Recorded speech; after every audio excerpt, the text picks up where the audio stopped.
Bonjour, bonjour à toutes et à tous. Alors, bienvenue dans ce nouvel épisode des rendez-vous de l'innovation. Alors aujourd'hui j'ai un petit souci de voix, ce qui me fera écourter mes temps d'intervention. Donc ce nouveau rendez-vous, les rendez-vous de l'innovation, qui est organisé par le Lab de la Sécurité sociale, porté par Lucans en partenariat avec Espace Social Européen, aujourd'hui traitera donc de triptyque attirer, recruter, fidéliser. Et nous aurons l'occasion d'échanger avec nos différents experts et intervenants du sujet pour voir effectivement comment relever ces défis au sein de la sécurité sociale. Avec deux chiffres importants à retenir, en 2022, 18 000 candidatures positionnées sur le site La Sécu Recrute et 8 800 recrutements. Donc on voit évidemment à travers ces chiffres que c'est un enjeu de taille pour les organismes de sécurité sociale. Et nous aurons l'occasion d'en parler pendant plus d'une heure, 1h30 exactement, avec les invités sur le plateau et à distance. Je laisse donc la parole à Alexandre. Je vais sauver Virginie, évidemment, c'est les conditions du direct, alors parfois c'est un peu compliqué au niveau des voix. Bonjour Virginie, bonjour à toutes et à tous, merci de nous rejoindre encore pour cette 8e édition des rendez-vous de l'innovation dans la sphère de la sécurité sociale. Comme Virginie l'a très bien dit, la question de la thématique de attirer, recruter et fidéliser s'inscrit au cœur des missions de la sécurité sociale. C'est un enjeu d'envergure. On est en ce moment en période de signature des conventions d'objectifs et gestion pour les 5 prochaines années et on se rend compte que la question des moyens humains est au centre des préoccupations. Mais même plus que ça, c'est un peu un changement, je dirais, philosophique de la sécurité sociale. En préparant cette émission avec Virginie, on s'est rendu compte qu'un certain nombre de clichés ont complètement été balayés. Alors tous ceux qui connaissent un petit peu le secteur savent qu'on avait la caricature de vous rentrez dans la sécurité sociale, vous y faites tout votre parcours professionnel. Tout ça, maintenant, dans une ère post-Covid, a été, comme je disais, balayé, changé. Les aspirations des organismes, les aspirations des candidats, qu'ils soient internes ou externes, ont évolué. Question générationnelle, question aussi d'appétence et de volonté de travailler dans un certain type de cadre de travail.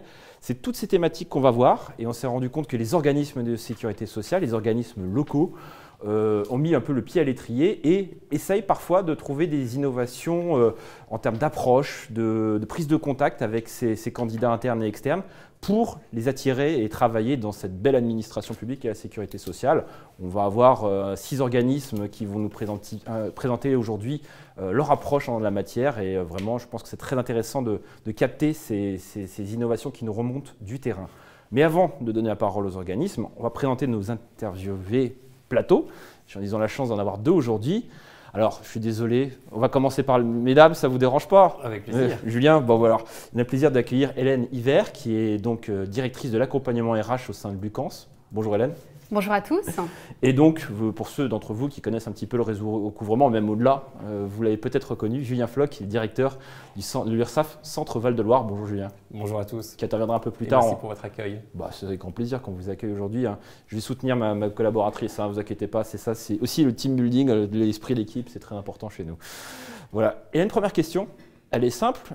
Lucans, politique de l'emploi, est-ce que vous pouvez un petit peu rappeler le rôle de l'organisme dans les politiques de l'emploi au sein de la sécurité sociale ? Oui, alors je commencerai par quelques éléments de contexte. On a 300 organismes de sécurité sociale environ, avec des besoins de recrutement très importants. Vous l'avez évoqué, c'est environ 10 000 recrutements qu'on réalise ces dernières années tous les ans, CDI, CDD. Donc en termes de volume, c'est important. La tendance devrait se renforcer les prochaines années, puisqu'on prévoit à peu près un départ en retraite sur 3 dans les 10 prochaines années, voire 1 sur 2 dans certains secteurs comme dans les UGCAM. Donc on voit qu'on a des besoins à couvrir importants. En termes de compétences attendues aussi, maintenant on est parfois sur des métiers qui sont des métiers très pointus, comme l'informatique. Vous avez évoqué les COG qui sont en cours de signature et on sait qu'on aura sans doute un besoin renforcé sur les métiers de l'informatique pour la période à venir, avec la nécessité de se doter peut-être d'une image un peu tech qu'on n'a pas forcément auprès de ces publics. Donc face à ce contexte, Lucans a un rôle d'offreur de services en fait pour les organismes. Offreurs de services qui sont de 3 natures sur le plan du recrutement. La première chose, c'est les aider à attirer des candidats, parce que c'est tout ce qui concerne les travaux autour de la marque employeur pour valoriser notre image auprès des différents publics.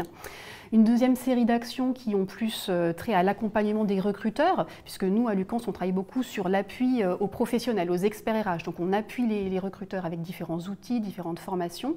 Et puis une troisième série d'actions sur la fidélisation des salariés en poste.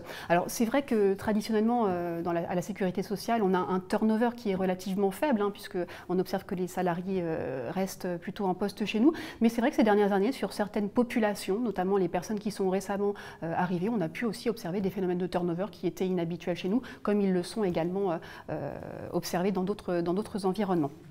Et vous trouvez qu'en la matière, la mobilisation a pris une ampleur un petit peu inédite au sein de la sécurité sociale, tant au niveau de l'UCANS qu'au sein des organismes locaux sur ces thématiques-là? Oui, il y a un effort considérable qui est déployé collectivement dans les organismes ces dernières années. Alors, on a parlé des besoins qui sont importants et en parallèle, il y a aussi un marché du travail qui est extrêmement tendu. Il y a 80% des entreprises qui ont recruté sur le premier semestre, 8 entreprises sur 10 qui disent qu'elles n'ont pas assez de candidats sur leurs annonces. Donc, on voit qu'on est dans un environnement très concurrentiel et qu'aujourd'hui, un candidat sur le marché du travail, il réfléchit à 2 fois avant de s'engager.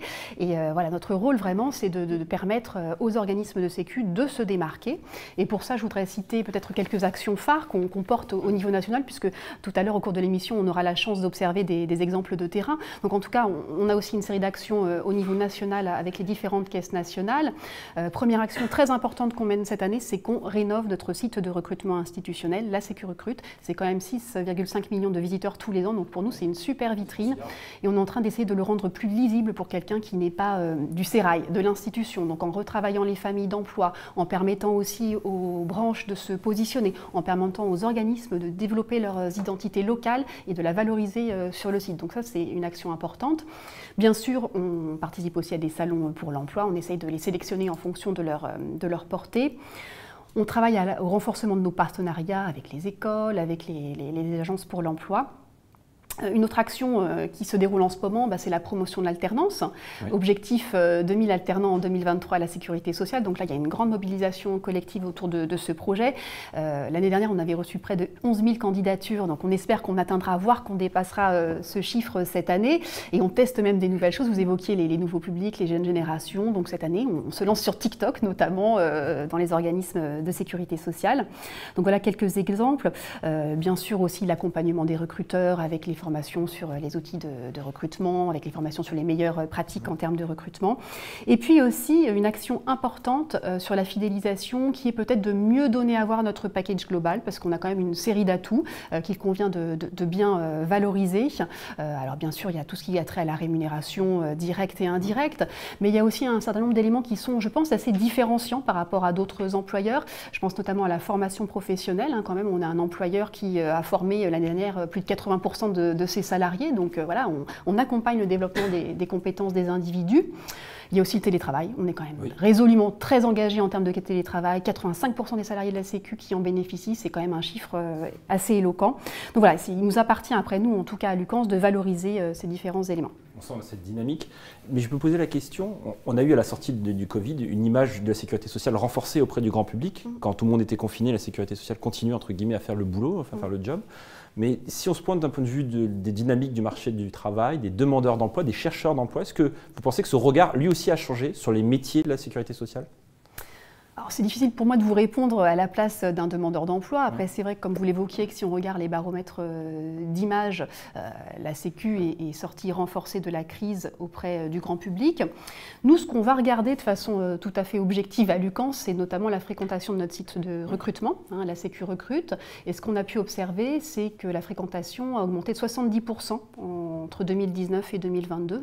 On est aujourd'hui, comme je le disais tout à l'heure, à plus de 6,4 millions de visiteurs tous les ans. Donc ça montre quand même que voilà, il y a du trafic.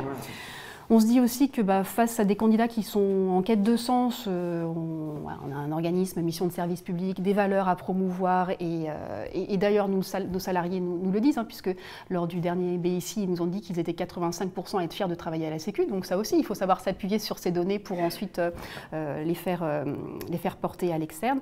Ce que je voudrais dire, c'est que vraiment là, l'effort de chacun est nécessaire. Il faut vraiment une mobilisation de tous les niveaux, que ce soit national ou local. Et c'est pour ça qu'on a décidé cette année, à l'occasion de l'anniversaire de la sécurité sociale, de lancer une grande opération de mobilisation autour de la semaine de l'emploi à la Sécu, donc en octobre prochain. On invite vraiment les organismes à faire le buzz dans leur bassin d'emploi respectif pour promouvoir nos métiers, alors auprès des partenaires qu'ils jugeront les plus pertinents, que ce soit les écoles, les associations, etc. Mais voilà, c'est vraiment l'occasion de se faire connaître, de se faire mieux connaître. Et alors, Alors, quid de la diversité, de l'inclusion des personnes en situation de handicap? Est-ce que le camp s'innove, ou en tout cas, est-ce qu'elle porte des actions en faveur de ces publics? Oui, alors Lucans, bon, déjà, elle s'appuie sur beaucoup de ressources au niveau local. On ne fait rien tout seul, nous on anime un grand réseau de référents handicap dans les organismes que je salue et que je remercie. Et leur travail est quand même assez efficace puisqu'on constate les chiffres qui aussi se sont beaucoup améliorés ces dernières années. On est aujourd'hui à un taux d'emploi de travailleurs handicapés de 7%. C'est le double quand même des salariés des entreprises du secteur privé et c'est aussi supérieur à la fonction publique. Donc quand même des résultats qui sont plutôt bon, même si on peut toujours faire mieux bien sûr. Et pour ceci, pour atteindre ces résultats, en termes de recrutement, on a mené quand même différentes actions. Notamment, on participe tous les ans à un salon virtuel Hello Handicap qui nous draine un certain nombre de candidatures. Ça nous a permis de recruter plus de 200 personnes. On a une mise à disposition d'une CVTech handicap.fr qui est aussi dirigée vers ces candidats. On a un accompagnement un peu cousu main pour le recrutement d'alternants en situation de handicap, puis peut-être un peu sous-utilisé d'ailleurs est méconnu par les organismes, mais on a vraiment un prestataire qui travaille avec nous là-dessus. Et puis bien sûr, plus largement, on travaille à la diffusion d'outils, de sensibilisation pour les recruteurs au niveau local. Donc on est très actif effectivement sur le handicap, parce qu'on sait que c'est une action qu'il faut vraiment porter dans la durée. Merci beaucoup. On voit qu'il y a une vraie dynamique globale qui est impulsée par Lucans et assez transverse et qu'il faut s'appuyer là-dessus pour faire justement face aux défis qui attendent les organismes de sécurité sociale sur les 5 prochaines années. Merci Madame Yver. Juste un petit point pour nos spectateurs, on a oublié de préciser en introduction avec Virginie, si vous avez les moindres questions, n'hésitez pas. On essaiera de le faire remonter un maximum d'entre elles en fonction évidemment du temps imparti. Mais n'hésitez surtout pas à les faire remonter auprès de nos intervenants. Dans le pire des cas, je crois Virginie qu'on pourra répondre de manière différée. Et puis autre point, effectivement, on a aussi un questionnaire de satisfaction. N'oubliez pas, compléter le questionnaire. Cela nous aide à nous améliorer et à enrichir l'offre avec ces rendez-vous de l'innovation. Voilà, c'est une transition presque toute faite. Alors maintenant, on va prendre notre premier témoin un petit peu extérieur dans cette émission qui va nous donner un autre regard sur les dynamiques du marché du travail, sur les réalités, les nouvelles configurations. Alors, il est vraiment à distance et j'espère qu'il m'entend. Est-ce que le docteur Sami Biassoni m'entend? Absolument, bonjour. Bonjour docteur, vous allez bien? Très bien, et vous? Merci d'être à distance. Alors, il devait être en plateau, mais finalement, les impératifs ont fait que c'était à distance. Mais c'est pas grave, la connexion est bonne et on le remercie vraiment d'être avec nous cet après-midi pour parler un petit peu de ce triptyque attirer, recruter et fidéliser au sein de la sécurité sociale. Première question, on en a un peu abordé le sujet avec Madame Yver en introduction de cette émission. On parlait des différentes générations qui se côtoient sur le marché du travail. Il y a encore des baby-boomers, il y a la génération X, je crois que j'en suis un représentant, la génération Y, ce qu'on appelle les millennials, et maintenant la génération Z. On se rend compte qu'il y a entre guillemets 4 segments qui sont sur le marché du travail en même temps, qui se côtoient. Mais quels sont les marqueurs entre les uns et les autres? Parce que est-ce qu'ils font une unité globale ou alors on est sur des segments bien distincts? Alors, en effet, on a affaire à une forme de configuration un peu inédite dans cette cohabitation de 4 générations dans l'entreprise, dans les organisations. Cette cohabitation, elle est liée à 2 phénomènes. D'une part, à l'allongement de la vie et aussi au raccourcissement des cycles générationnels. On peut, à mon sens, identifier 5 marqueurs essentiels qui permettent de positionner chacune des générations vis-à-vis de l'emploi, vis-à-vis de l'entreprise. Le premier, c'est la loyauté, l'affect vis-à-vis de son employeur. Le second, le rapport à l'autorité, le rapport à la hiérarchie. Puis vient l'équilibre entre vie privée et vie professionnelle, le besoin de reconnaissance individuelle couplé à la quête de sens, et puis enfin, et c'est quelque chose d'un peu plus récent comme envie, comme demande, la flexibilité dans les conditions de travail. Alors, ce qu'on observe, c'est qu'on peut finalement regrouper ces 4 générations en 2 blocs. On a d'une part les baby-boomers, génération 1946-1964, née après la guerre, et la génération X, 65-79, c'est la génération de la crise pétrolière. Eux entretiennent une forme de rapport que je vais qualifier de centripète vis-à-vis de l'entreprise, c'est-à-dire dirigé vers l'entreprise. Ce rapport est marqué par un attachement qui est fort et un respect de la hiérarchie et de l'autorité.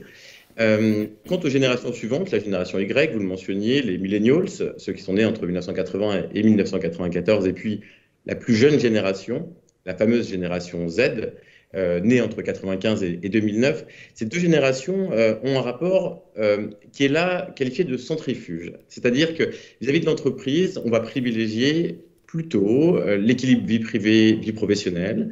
On va rechercher un besoin de reconnaissance et de la flexibilité dans les conditions de travail. Donc, quelque part, on a un retour vers soi et en dehors de l'entreprise. Alors, bien évidemment, il s'agit d'un gradient, c'est-à-dire que ces déterminants évoluent selon que l'on appartient à une extrémité ou l'autre, selon qu'on est un baby boomer, ce qui est la génération sortante, ou un membre de la génération Z, la génération entrante. Alors, tout ceci constitue un canevas général. Dans chaque génération, certains d'entre vous ne se reconnaîtront pas dans ces schémas. C'est tout à fait normal, d'une part parce que toute statistique souffre d'exceptions, et puis aussi parce qu'il existe, et nous sommes nombreux à l'être très probablement, des transfuges générationnels. J'aurai peut-être l'occasion de développer le propos.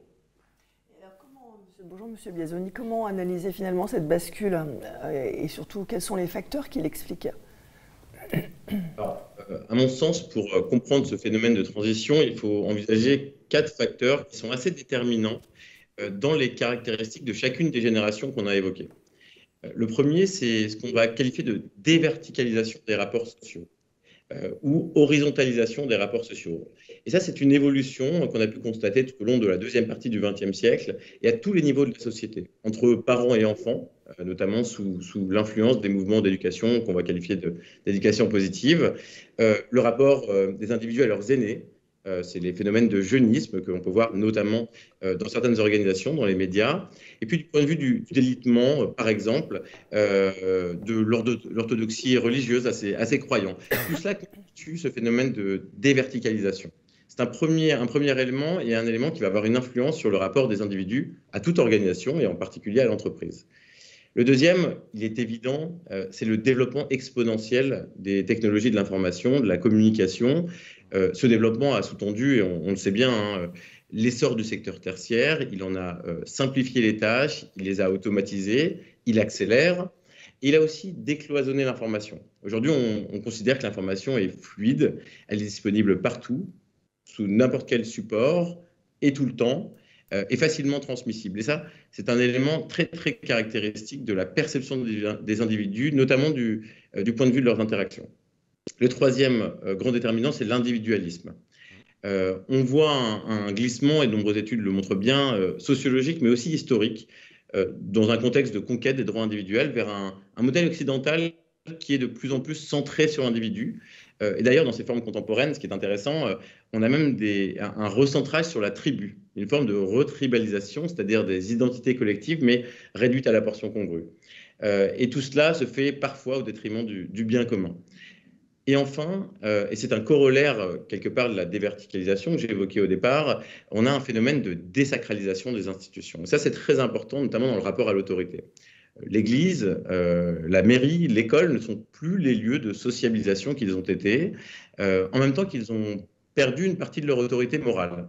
Et on voit même dans les phénomènes sociaux récents, l'État lui-même est remis en cause en tant qu'institution, sous l'effet d'une forme de jusqu'au boutisme ou d'égalitarisme démocratique. Donc, effectivement, toutes ces évolutions sont très, très conditionnantes. Elles viennent expliquer qu'on ait ces bascules et ces références liées à chacune des générations qui se sont succédées. Et tout cela s'est fait, bien évidemment, sur un substrat d'évolution de facteurs socio-économiques qui ont fluctué. La mondialisation, le rapport à la mondialisation a évolué, les macrocycles de croissance et de décroissance économique ou encore les crises énergétiques et géopolitiques ont structuré et ont sous-tendu ces 4 facteurs que j'ai évoqués. C'est ce que vous dites un peu dans votre propos. En gros, les codes évoluent, les codes changent. Mais je me mets à la place notamment de notre auditoire. Aujourd'hui, on a beaucoup de gens, je pense, dans les ressources humaines qui disent « Mais attendez, moi, comment je vais réussir cette transition démographique entre, comme vous dites, dans un organisme, les 4 segments entre guillemets, se côtoient, vivent avec et vont travailler ensemble dans un cadre d'un collectif. Comment je vais réussir à faire cette transition et basculer sur cette nouvelle génération qui elle-même a des codes qui sont complètement différents des codes traditionnels de la sécurité sociale ?» Alors, comme je le disais, quelque part, on a des alliés objectifs. Alors, beaucoup d'entre vous le sont peut-être en connaissance de cause, ou vont le découvrir là. Ces alliés objectifs, ce sont les transfuges générationnels. En réalité, on n'est pas cantonné, c'est tout à fait heureux, à son année de naissance. On a les personnes qui sont aux bornes déjà. Et puis, au-delà de ça, on a des individus qui s'adaptent. Et dans les organisations, la malléabilité du matériau de ressources humaines, c'est sa capacité, et en partie lié à sa capacité à s'adapter. Donc effectivement, déjà, c'est moins stéréotypique que la partition que j'ai présentée. Et la partition que j'ai présentée, néanmoins, statistiquement, elle s'avère, elle se révèle concrète. Elle a une réalité, elle est assez bien prouvée par les travaux académiques, et donc elle doit être prise en compte. Alors, il n'y a pas véritablement de méthode. Toutefois, on peut imaginer une approche qui préconiserait plusieurs étapes. Alors, je vais en donner finalement pour les managers qui sont ici ou les recruteurs qui sont parmi nous, les principales étapes.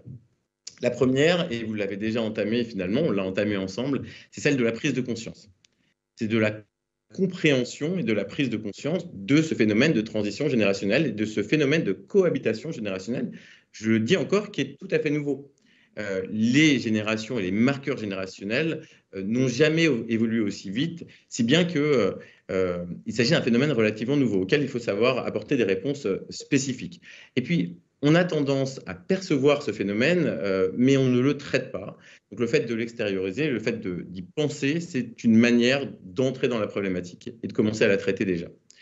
La deuxième étape, c'est celle du bilan de l'équipe, du bilan de ses collègues. Alors, quand j'évoque un bilan, il ne s'agit pas de faire un lourd bilan de ressources humaines. En réalité, les déterminants sont très simples. Une fois qu'on a compris les grilles de lecture que, par exemple, j'ai proposées ou que d'autres auteurs proposent, finalement, on se rend assez vite compte de l'appartenance des individus autour de nous, de leurs aspirations et aussi de leurs facteurs de démotivation. Et ça, c'est très important. Donc, appliquer ces grilles aux gens qui nous entourent. C'est la deuxième étape. La troisième, elle est relativement commune. C'est celle de manager par les forces et par les aspirations. Le fait de comprendre les aspirations d'une génération, c'est une manière de doter des leviers pour motiver cette génération. Il s'agit, en ménageant par les forces, de jouer aussi sur la complémentarité de ces générations, ce qui est une des opportunités dans ce grand, finalement, melting pot générationnel. Je vais vous donner un exemple très rapide. J'ai des activités professionnelles dans le secteur bancaire et on a une initiative RH qui s'appelle le Y Lab. Y comme Y, pourquoi? Et Y comme génération Y. C'est un cabinet de conseil interne qui s'est auto-constitué de jeunes professionnels qui ont décidé d'apporter en interne des solutions aux autres avec le discours qui consiste à dire nous avons, en tant que génération Y et aujourd'hui génération Z, un regard spécifique sur l'organisation. Nous comprenons les nouveaux entrants du marché, et vous l'avez évoqué en début d'entretien, et nous avons quelque chose à apporter, nous avons quelque chose à vous dire. Et finalement, aujourd'hui, ce groupe intervient bénévolement dans le cadre de grands projets de transformation ou de petites problématiques de recrutement, par exemple, au sein d'équipes. Et là, on est en plein dans la complémentarité. Et puis, quand on a affaire à des équipes mixtes, il faut, et je vais conclure sur ça, beaucoup de souplesse et d'adaptation. Il faut comprendre les leviers, et ces leviers viennent en face des attentes que j'ai précisées.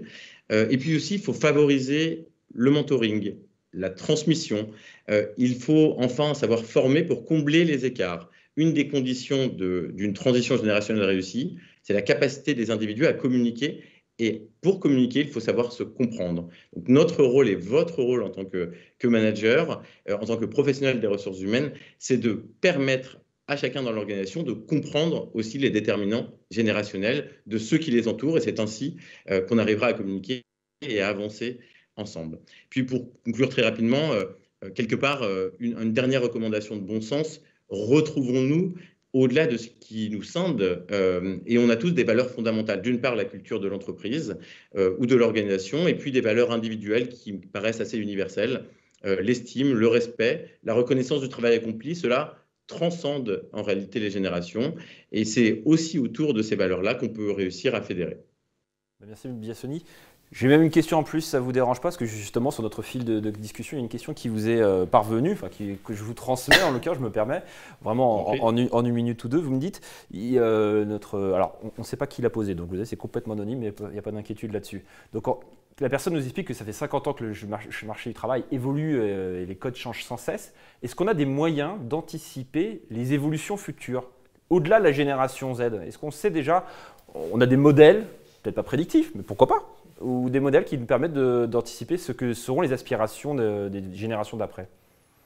Alors, en matière humaine, en sciences humaines, rien n'est prédictible. Toutefois, on peut effectivement imaginer des grandes tendances et il y a disons, ce qu'on peut qualifier de quasi-modèles. On peut, à partir de la grille que j'ai expliquée, la grille technologique, le contexte sociopolitique et socio-économique, les valeurs, on peut imaginer quelles seront les aspirations de la génération qui vient, mais ça reste très, très spéculatif.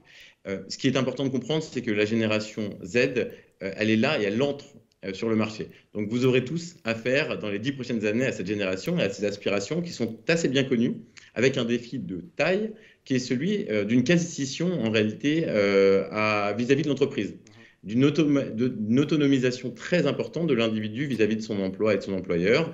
Et vous en avez une preuve concrète, puisque vous évoquiez vous-même au départ ce phénomène finalement de rotation des effectifs beaucoup plus important avec les plus jeunes générations. Donc c'est déjà un défi qu'il va falloir traiter ensemble. Quant aux déterminants de la génération suivante, ils dépendront des circonstances qui seront les nôtres, celles du monde, dans 10 ans probablement. Donc c'est un peu tôt pour le dire. On leur souhaite bon courage en tout cas. Merci docteur, merci de vous être rendu disponible et merci pour cet éclairage en tout cas qui était très utile et très pertinent. Pas impertinent, pertinent. Pertinent, j'ai dit pertinent, non, j'ai pas dit pertinent, j'étais précis, je suis précis quand même. Virginie, on va maintenant passer un petit peu sur l'autre séquence, un petit peu phare, on prend le pouls du réseau, hein, si tu en es d'accord. On va d'abord aller directement voir la CAF des Deux-Sèvres. Est-ce que la CAF des Deux-Sèvres m'entend? Madame Godet. Bonjour. Bonjour Madame Godet, Bonjour. Vous m'entendez, vous me voyez bien? Très bien. C'est formidable. Alors, je vous assure, c'est pas les Deux-Sèvres derrière vous, comme si. Non, ça faut. On est très penché nature, classe dehors, espace de travail dehors. Mais ce n'est qu'une image Teams. D'accord, voilà, merci beaucoup. Désolé de vous taquiner un petit peu cet après-midi. Voilà, on va parler avec vous un petit peu de l'initiative CAFARI qui a été mise en place au sein de votre caisse d'allocation familiale et on va parler un petit peu de comment vous avez un petit peu modulé en interne, je dirais, les premiers pas des nouvelles recrues. Avec une première question, justement, qui est un peu liée à ça, hein, avec Virginie, on se disait, c'est vous avez décidé il y a peu de temps de refonder complètement votre approche du recrutement. Pourquoi, tout simplement? Qu'est-ce qui, entre guillemets, clochait dans l'ancien modèle qui faisait qu'il fallait basculer sur un nouveau? Alors, concernant donc sur le sujet de l'intégration, le premier enjeu, en fait, ça a été pour nous d'être sûr de porter la réussite de nos nouveaux collaborateurs. Je pense, comme nous tous, on a eu quelques salariés qui ont souhaité mettre fin à leur période d'essai et inversement, on a pu mesurer pour certains des échecs sans savoir si nous étions trompés lors du recrutement ou si c'est que dans les premiers temps, on ne leur avait pas fourni toutes les conditions pour réussir. Et je fais un petit clin d'œil au hackathon du Labucantière sur le sujet. Fleur Villemot nous disait que 13% des nouveaux embauchés ne terminent pas la période d'essai. Il faut savoir aussi que donc, en Deux-Sèvres, on n'avait pas de processus d'intégration harmonisé. Chaque manager organisait son parcours à sa façon, comme il le pouvait, et sans que nous ayons défini à la fois les principes directeurs et sans les avoir outillés sur le sujet. Donc c'était aussi pour nous un enjeu de soutien à la fonction managériale. Or, on sait que la période d'intégration pour le salarié, c'est évidemment un moment privilégié pour prendre ses repères, pour se sentir accueilli, apprendre, s'approprier la culture de l'organisme et développer ses compétences. Et pour l'entreprise, c'est aussi une phase déterminante pour évaluer les compétences du salarié en conditions réelles, mais c'est aussi dès à présent le moment de générer de la motivation, de l'engagement, de poser les bases de la fidélisation future, favoriser la bonne intégration au sein du collectif de travail également, et puis finalement rendre le salarié en situation de réussite. Donc, sur la base en fait, d'un focus group des derniers recrutés, on a construit notre processus d'intégration autour de 3 grands principes. Le premier, c'est que le parcours d'intégration, c'est bien un acte managérial conçu et organisé par le manager. Ce n'est pas seulement le truc des RH, c'est bien le manager qui va en être à l'initiative et le porteur, mais on va le guider et l'outiller. Et c'est derrière lui un ensemble d'acteurs qui vont contribuer à la bonne intégration, notamment l'accompagnement d'un parrain sur l'avis du salarié et de moniteurs sur l'occupation de l'emploi. Le deuxième principe, c'est que le parcours d'intégration, il est progressif. Donc, il part du poste de travail occupé par le salarié pour s'ouvrir petit à petit sur l'environnement proche puis général. On avait vraiment tendance à vouloir que le salarié comprenne vraiment l'ensemble de son environnement avant d'agir, la COG, le CPOG, les différents services de l'organisme. Or, il a vraiment besoin de concret, donc on part de là et on élargit ensuite. Et puis le troisième principe, c'est le parcours d'intégration qui permet rapidement l'action. On peut alterner théorie et pratique, mais très vite, on a des observations, des mises en œuvre concrètes. Et dans le cadre de cette démarche, vous avez créé la mission Cafari. Est-ce que vous pouvez nous en parler? En quoi ça consiste exactement? Et quels thèmes vous abordez avec les collaborateurs? Alors, l'idée de Cafari, c'est de faire passer aux nouveaux salariés des informations qu'on estime importantes, donc qui ont trait au fonctionnement de l'entreprise ou à la culture de l'organisme, de façon ludique et au bon moment. Donc, je vais revenir sur ces 3 points. Tout d'abord, faire passer les informations qu'on estime importantes. On avait besoin de répondre à cet autre enjeu qui est la densité de l'information qu'on veut communiquer à nos nouveaux embauchés. Souvent, on se dit « Ah, ça serait intéressant de dire ça aux nouveaux salariés. Ah, il faudrait les sensibiliser là-dessus. » Et que ce soit en local ou au niveau de nos branches, on veut faire passer beaucoup d'informations. Et ce qu'ils nous disent les nouveaux salariés, c'est que vraiment, il y a trop d'infos dès le départ.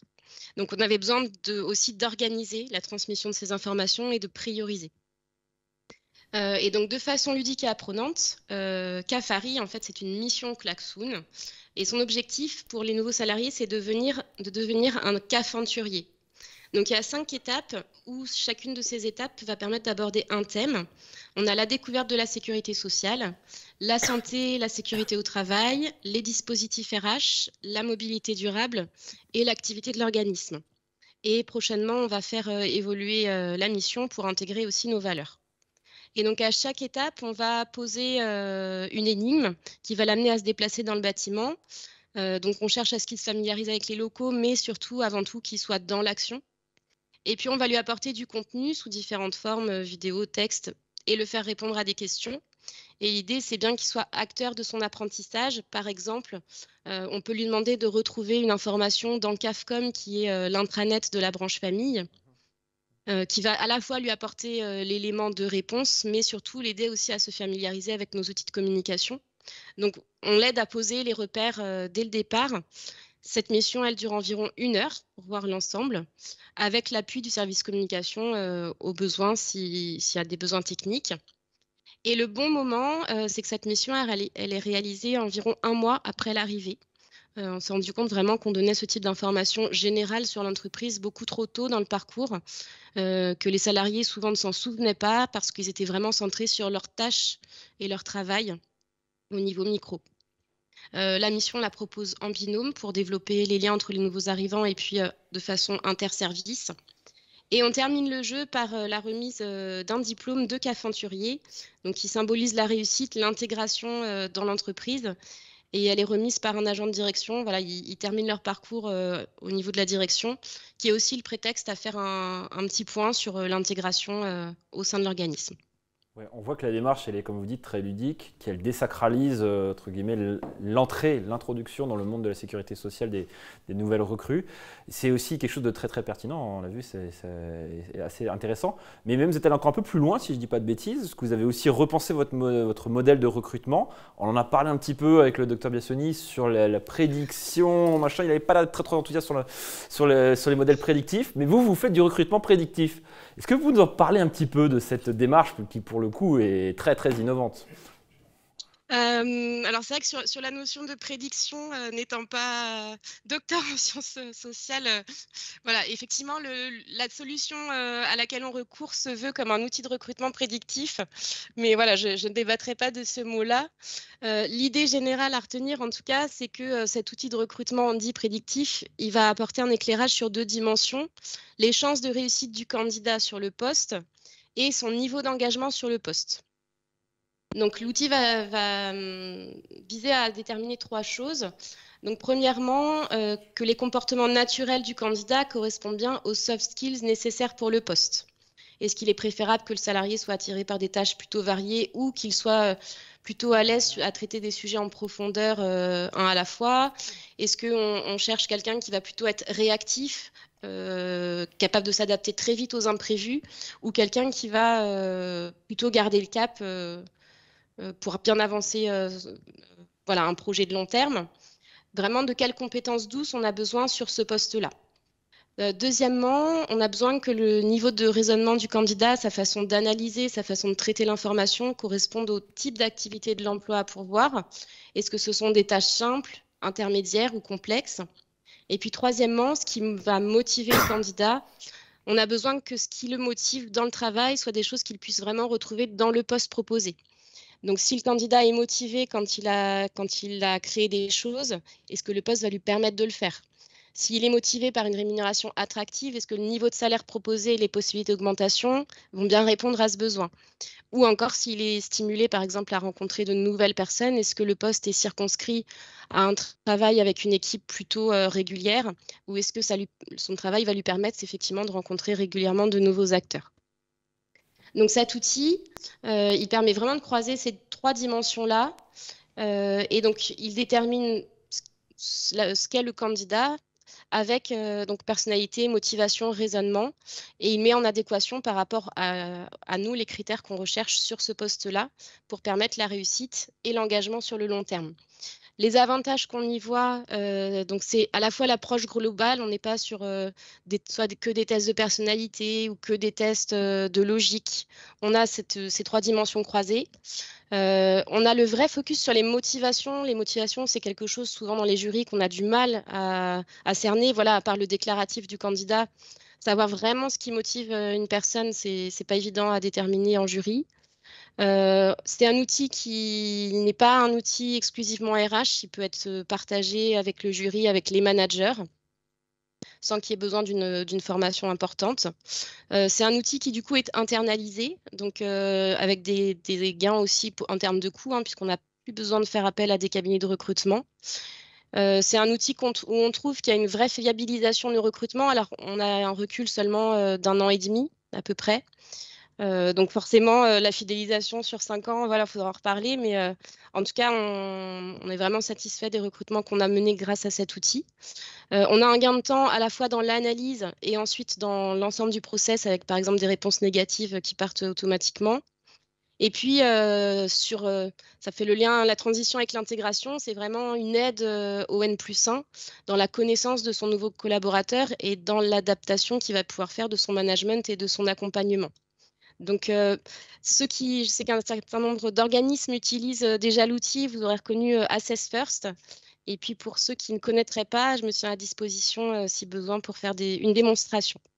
Merci beaucoup. Et en tout cas, c'est vraiment très intéressant de voir cette nouvelle angle, entre guillemets, de processus de recrutement, cette nouvelle approche qui est assez innovante et qui sort un peu des codes traditionnels. Merci beaucoup, Madame Godet. Merci de nous avoir consacré un peu de votre temps aujourd'hui. Eh ben, on va repasser de changer d'organisme, Virginie. On va aller maintenant voir l'URSSAF Franche-Comté. Est-ce qu'ils nous entendent bien en Franche-Comté du côté de Besançon? Bonjour, oui, nous vous entendons parfaitement. Bonjour. Bonjour Madame Baralis, bonjour Madame Mabed. Est-ce que vous êtes là toutes les deux? Est-ce que je vous vois? Moi, je ne vous vois pas encore, ça va arriver. Le temps que ça arrive, ne vous inquiétez pas. Nous sommes là toutes les deux. Ah bah je vois toutes les deux. Merci beaucoup. Donc Madame Baralis qui est directrice et Madame Mabed qui est directrice marketing, service de l'offre et communication à l'URSSAF Franche-Comté. Merci d'être rendu disponible aujourd'hui. Alors on a vu un certain nombre d'éléments, on va voir un autre avec vous. On a notamment comment vous travaillez avec les structures scolaires locales. Au plus fort de la crise sanitaire, lorsque tous les organismes de sécurité sociale étaient entre guillemets bouleversés en interne par l'adaptabilité, le télétravail et autres, le maintien entre guillemets, des objectifs de gestion, vous avez fait quelque chose, vous avez tourné vers le tissu scolaire local. Pourquoi et quel était un petit peu votre objectif derrière en travaillant donc avec l'écosystème de Besançon et de la Franche-Comté au plus large? Alors, vous savez, le sujet de l'attractivité, de la difficulté à recruter et même, je dirais plus largement, de la méconnaissance ou de la mauvaise connaissance de la sécurité sociale ou de la protection sociale, c'est un sujet que l'on porte depuis plusieurs années et bien avant le sujet du confinement et la grave crise sanitaire que nous avons rencontrée.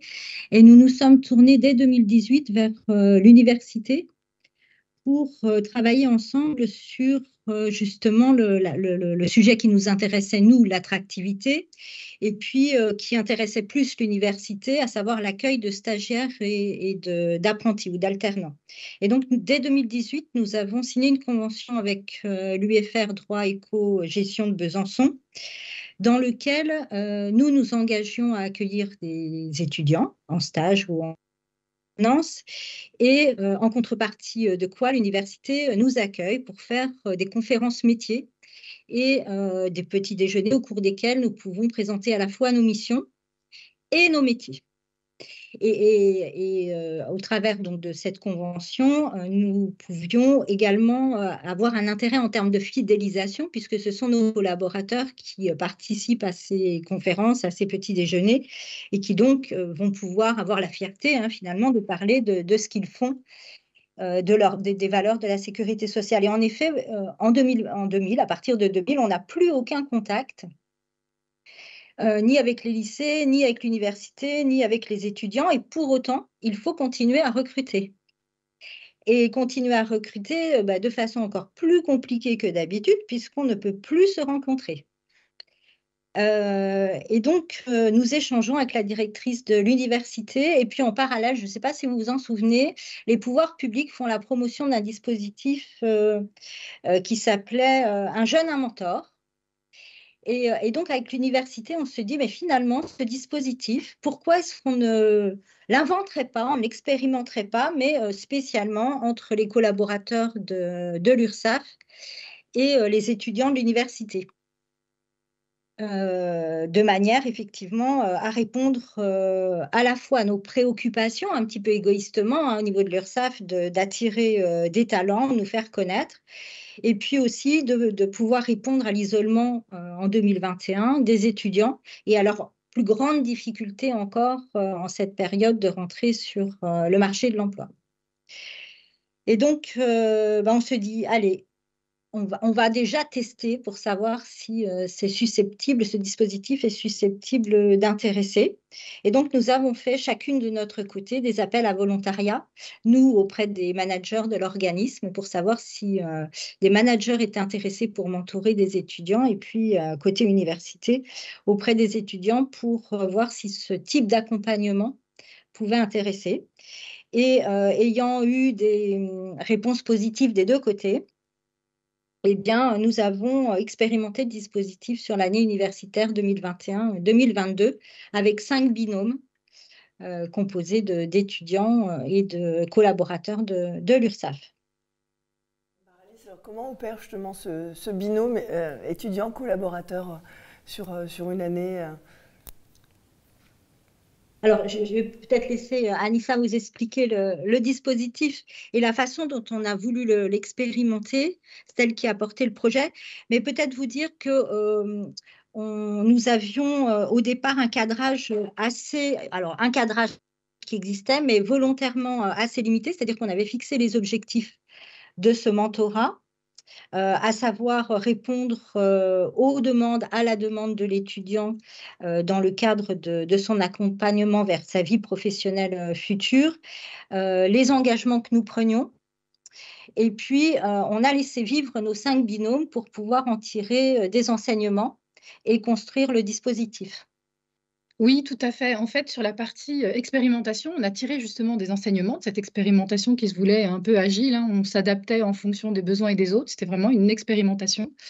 Et le premier enseignement, ça a été de se dire que le mentorat, en fait, c'est une relation personnalisée, sur mesure. Donc, il ne fallait pas un cadre rigide. Il fallait certes s'engager sur de la bienveillance, de l'écoute, une certaine ouverture d'esprit. Et le premier enseignement qu'on a tiré, c'est au lancement, c'était de se dire il faut absolument que les mentors et les mentorés, donc les collaborateurs URSSAF et les étudiants se rencontrent pour constituer les binômes. Il faut que ce soit un vrai choix parce que justement, c'est une relation personnalisée. Donc, le choix qui doit être déterminant, c'est pas forcément le fait qu'on ait une formation initiale commune. Donc, on avait beaucoup d'étudiants en droit et l'idée, c'était pas d'avoir forcément des collaborateurs qui avaient eu une formation dans le droit. Ça a été le cas sur l'expérimentation, mais on s'est dit que c'était pas un prérequis forcément. Et l'idée, c'était vraiment qu'ils se choisissent en fonction d'un parcours, en fonction d'affinités, en fonction de centres d'intérêt. Et sur donc la première édition, après l'expérimentation, ça a été le cas. On a organisé une sorte de speed meeting pour que vraiment les duos se choisissent. Donc, on n'a pas pu faire un speed meeting en présentiel pour raison de certaines contraintes. Et l'idée, c'est qu'on a fait une réunion de lancement. On a fait un petit icebreaker pour mieux se connaître, étudiants, collaborateurs. Ensuite, suite à la réunion où on a appris un peu à se connaître de façon différente, on a envoyé des fiches récapitulatives sur les profils des étudiants, les profils des collaborateurs avec leur centre d'intérêt, avec aussi les attentes de chaque étudiant. avec également côté collaborateur ce qu'ils pouvaient offrir comme type d'accompagnement, comme type de service. Et l'idée, c'est qu'on a croisé les données, les étudiants mentorés ont fait des choix, les collaborateurs aussi.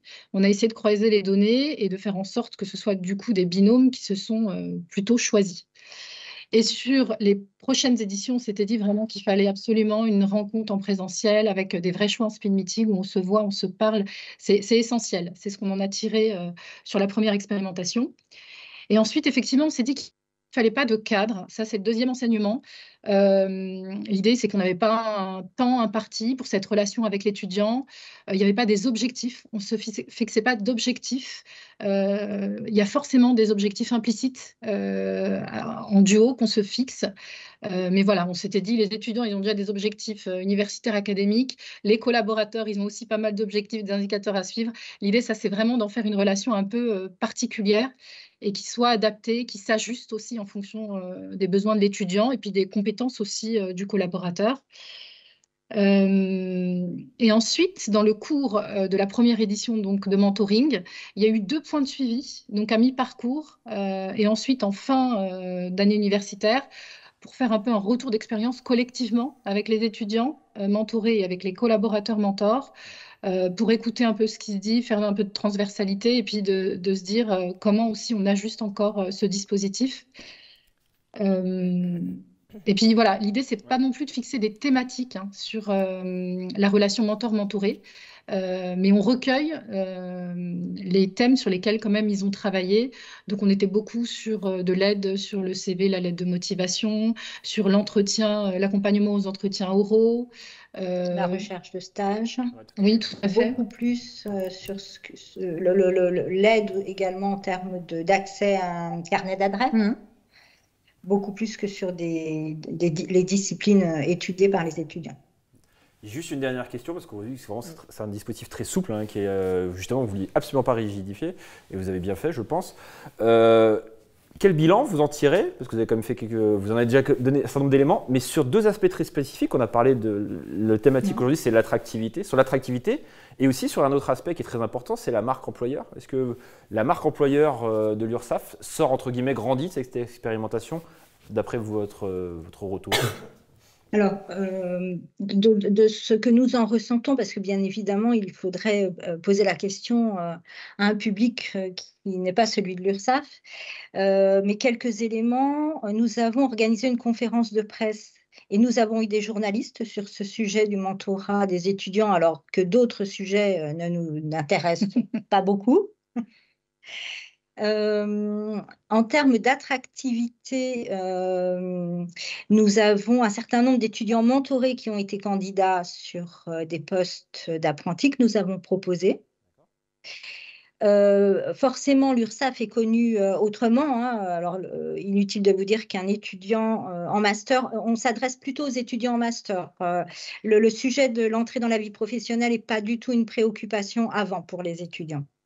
On a fait le test, ça n'a pas du tout été fructueux.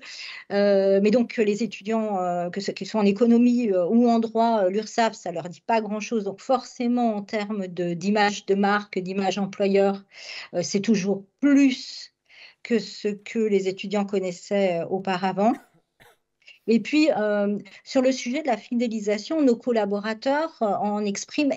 qui ont été mentors, expriment de la satisfaction par rapport à cette expérience, parce que ça a été valorisant, parce qu'ils nous disent qu'ils ont certainement développé des compétences qu'ils ont moins l'habitude de développer dans leur cadre de travail courant, qu'ils ont travaillé avec des générations différentes, qui sont les générations qui vont arriver dans nos organismes, et que de ce point de vue, c'est aussi extrêmement intéressant en termes de réflexion et d'anticipation. Et donc, c'est un plus aussi pour les collaborateurs qui ont été mentors, qui pour certains ont beaucoup d'expérience professionnelle et d'autres relativement peu, à la fois dans l'institution, mais même dans la vie active. Merci beaucoup à toutes les deux. Merci pour votre retour et cette expérimentation qui est vraiment très intéressante. Et si les spectateurs ont des questions, n'hésitez pas à s'orienter vers vous ou vers le Lab de la Sécurité sociale. Merci pour votre invitation. Mais de rien, merci à vous. Nous allons maintenant basculer sur la CAF du Rhône. C'est ce que la CAF du Rhône nous entend. Oui, on vous entend Oui. bien. Ah voilà, on va parler du projet CAF Inside. Donc, alors, si je ne dis pas de bêtises, alors le temps que ça apparaisse sur mon écran, j'en ai Madame Bougreau, qui est directrice de la CAF. Est-ce que c'est bonjour Madame Bougreau? Et vous Oui, êtes accompagnée par Madame Prugno, qui est chef de projet sur cette question-là. Alors, on va parler de CAF Inside. Vous pouvez déjà nous teaser un petit peu qu'est-ce que c'est, quels sont les contours de ce projet que vous avez porté en interne? Alors, CAF Insight, en fait, c'est le fruit de la collaboration entre les services RH et donc les chargés de recrutement et la communication. Et c'est vraiment une initiative, en fait, de nos chargés de recrutement qui, à la fin de la première période Covid, la fin 2020, début 2021, ont voulu, en fait, renouveler l'approche du recrutement, renouveler les appels à candidature, parce qu'on connaissait les premières difficultés de recrutement, hein, même si, évidemment, elles se sont encore accentuées. Donc, l'idée, en fait, de moderniser les appels à candidature, l'idée de les rendre plus vivants, l'idée de déconstruire aussi des idées reçues. C'est-à-dire que je dis souvent, hein, mais c'est pas parce qu'on travaille à la Sécu que c'est moche, vieux et ringard. Au contraire, ça peut être très moderne, la Sécu. Et le mieux, c'était faire parler ceux qui travaillent à la Sécu. Donc, ça a été vraiment une idée de valoriser en fait la marque employeur, de déconstruire, de dynamiser et d'avoir une approche beaucoup plus dynamique pour attirer en fait de nouveaux talents. Et ça s'est décliné donc avec plusieurs saisons, on en parlera peut-être juste après, mais ça a été un concept, donc on l'a appelé voilà, CAF Insight, ça a été le groupe hein, entre la com et la RH qui a trouvé ce label, hein, CAF Insight. Ce CAF Insight, surtout, on le veut incarné par des agents et pas par des images, par des acteurs, par effectivement des gens fictifs. Non, ce sont vraiment des personnes de chez nous qu'on est allé appeler. On a fait des appels à volontariat. Donc, ils se sont spontanément présentés pour participer à ce CAF Insight. Ce sont différents supports qui se déclinent dans différentes saisons. Et c'est surtout donc une présence aussi sur les réseaux sociaux pour pouvoir être vraiment présent auprès donc, des personnes les plus susceptibles de venir vers nous. Donc, voilà, dans une démarche d'attraction, d'attractivité de la branche famille. Lorsqu'on en avait échangé, effectivement, vous aviez comme action prioritaire de mettre en avant les actions de la CAF auprès de différents réseaux sociaux. Alors, oui. Quels réseaux sociaux en particulier et puis quel contenu aussi vous avez pu promouvoir? Alors, ouais. on a essentiellement utilisé notre compte LinkedIn, puisque c'est par ce biais-là que nous lancions nos appels à candidature. Donc, on s'est appuyé sur ce compte-là.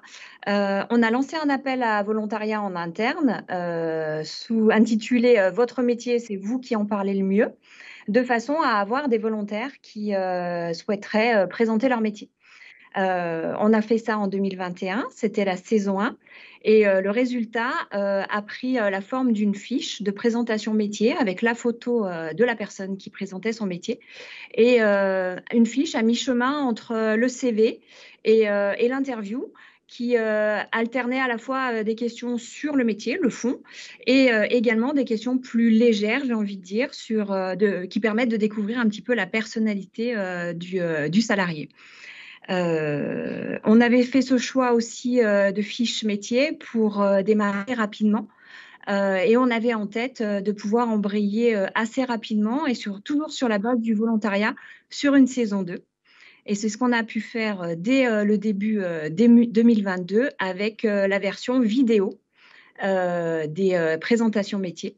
Et là, cette fois, on a vraiment utilisé un format dynamique, un petit peu Combini, en gardant la trame qu'on avait sur les fiches, toujours une alternance de questions métiers et de questions plus personnelles, de façon à la fois à rendre accessible le métier, l'incarner et puis faire découvrir qui sont nos salariés. Et vous avez donc fait ces 2 saisons qui vont booster, si je puis m'exprimer ainsi, votre visibilité en ligne sur les approches dématérialisées. Je crois que sur la saison 3, vous avez dit, tiens, on va faire quelque chose de peut-être plus traditionnel, on va faire du présentiel. C'était très traditionnel en fait. Hein. C'est peut-être disruptif maintenant, on va dire. Mais voilà, justement, pourquoi et qu'est-ce qu'avez-vous fait en ce sens ? On a ouvert nos portes, en fait. Donc, ce n'était pas forcément traditionnel parce qu'on a ouvert les portes de la CAF. On a fait un forum métier, donc c'est CAF Insight Event. Donc là, on a ouvert les portes le 9 mars. C'était sur inscription, parce qu'on a eu quand même près de 300 personnes qui se sont inscrites. Et là, on a voulu donc présenter nos métiers, pareil, avec des agents de la CAF. Donc, on a fait un appel à volontariat autour des grandes familles de métiers. Et donc, les futurs candidats ont pu s'inscrire pour venir discuter. Là aussi, c'était une initiative en fait d'une de nos chargées de recrutement qui a dit la saison 3, en fait, si on ouvrait nos portes et qu'ils viennent voir en fait ce que c'est que la CAF. Donc d'habitude, nous, on a, pour ceux qui connaissent la CAF du Rhône, on a un grand amphi, l'espace CAF où on a souvent des partenaires. Et là, en fait, on avait ouvert nos portes donc à des futurs candidats ou futurs salariés. Donc, appel à volontariat toujours? Alors, appel à volontariat, on a eu 53 volontaires pour présenter leur métier et donc tenir les stands toute la journée du forum, puisque c'était sur la journée.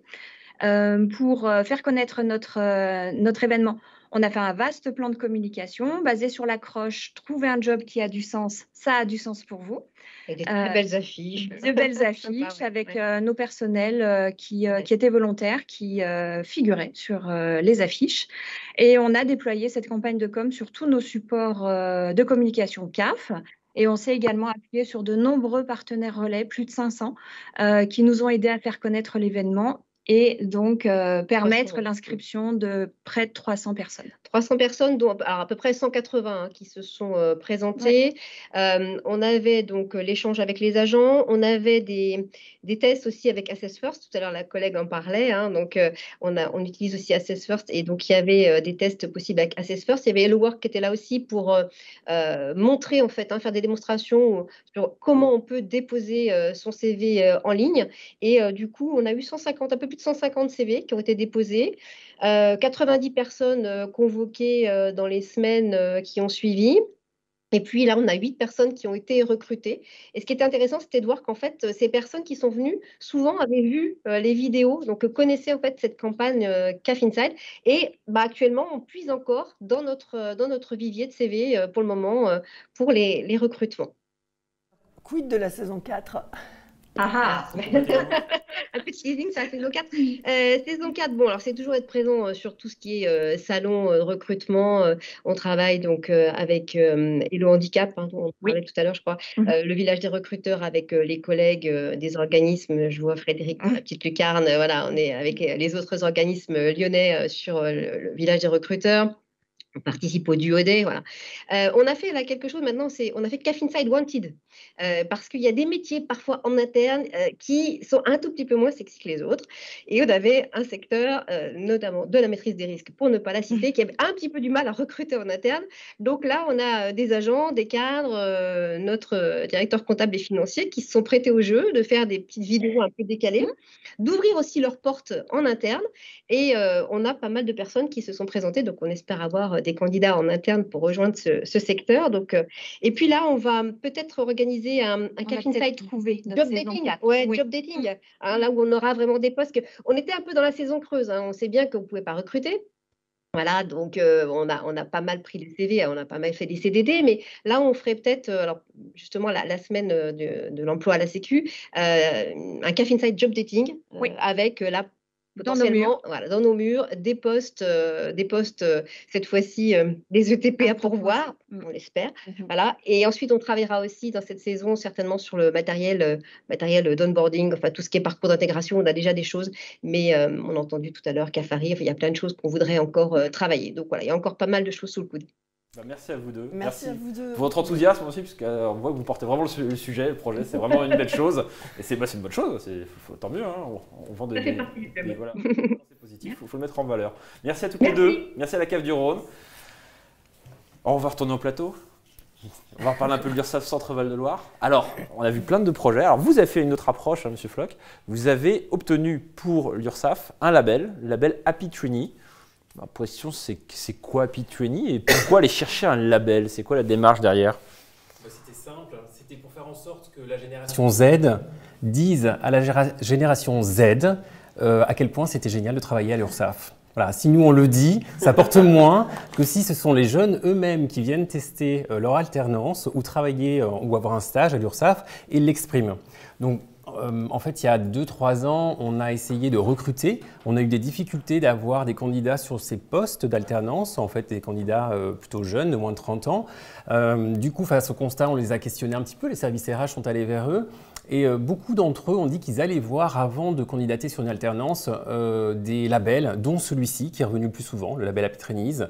Et on s'est dit, bon, après tout, pourquoi pas. En fait, ils leur disaient, il y a deux solutions. Déjà, l'entreprise fait-elle partie du label, oui ou non? Et si oui, quels sont ses résultats? Est-ce que ceux qui sont passés avant recommandent le fait d'y aller?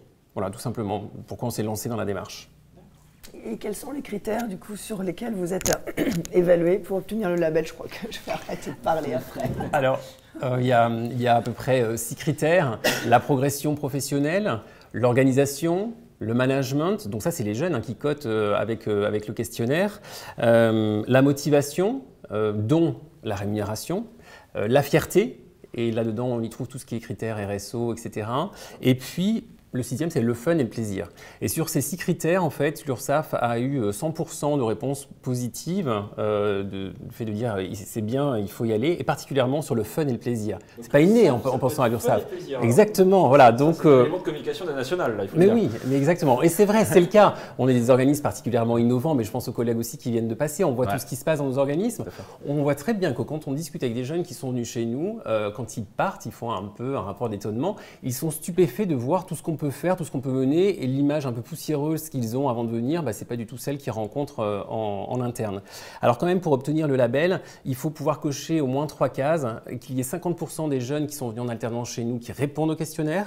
Il faut avoir une note minimale de 3,61, c'est technique, sur 5, je ne sais pas pourquoi. Bon, nous, on a 4,61 sur 5. Et puis enfin, que le taux de réponse, est-ce que vous recommanderiez cette entreprise, enfin cet organisme, à d'autres jeunes? Il faut avoir minimum 75%, et là, on a 100%. Du coup, cette année, ou la deuxième année, on a été premier sur tous les services publics et parapublics dans la catégorie des moins de 20 salariés. Voilà. Et est-ce que justement, pour rentrer dans ces 6 catégories et scorer tel que vous l'avez scoré, parce que 4,61 c'est un très bon score sur 5, est-ce que vous avez dû opérer des changements internes ou entre guillemets c'était déjà un environnement qui portait ses valeurs mais qui ne le savait pas ou qui ne l'affirmait pas?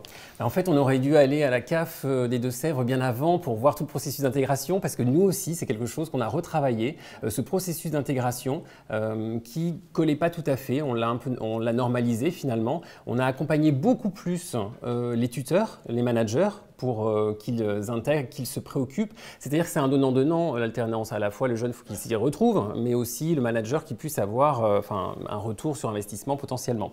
Donc ça, c'est ce qu'on a déjà fait. Et on voit bien dans nos résultats qu'il y a des choses qui restent à faire, particulièrement sur la fierté. On fait beaucoup de choses dans le domaine de la RSO, mais les jeunes, là, ils ne le perçoivent pas complètement, alors qu'il y a déjà des choses. Donc on va certainement même aller chercher un label sur ce sujet, parce qu'on sait qu'ils sont particulièrement sensibles à ces sujets. D'accord. Virginie, ou tu veux que je t'aide? Alors, c'est la pénibilité sur le lieu de travail aussi, on peut en parler, on n'en parlera pas aujourd'hui, ce ne sera pas le thème de l'émission. La question que je comptais vous poser, si vous êtes d'accord, c'est justement, il faut parler de cette génération Z qui parle à la génération Z. Est-ce que cette obtention de label, maintenant, c'est quasiment un must-have, comme on dit en anglais, donc quelque chose de normal qu'on doit obtenir pour attirer ces profils qui s'intéressent à beaucoup de choses et pas forcément à la mission en tant que telle sur laquelle ils postulent? Alors, un must-have, je ne sais pas, mais en tout cas, tout ce qui peut contribuer à mettre en lumière nos organismes, tout ce qui s'y passe de bien, notre agilité, l'innovation, les pratiques managériales qui évoluent, etc., tout ce que l'on voit là depuis le début de l'émission, il faut continuer à aller dans cette voie-là. Par contre, si vous faites que ça, faut que ce soit cohérent avec tout le reste. Je vais donner quelques exemples. Là, on est sur la cible des jeunes, des alternants, mais par exemple, à l'URSSAF Centre-Val de Loire, quel poste on propose? On n'a plus de postes. C'est vrai que moi, je suis d'une génération certainement X, si j'ai bien compris.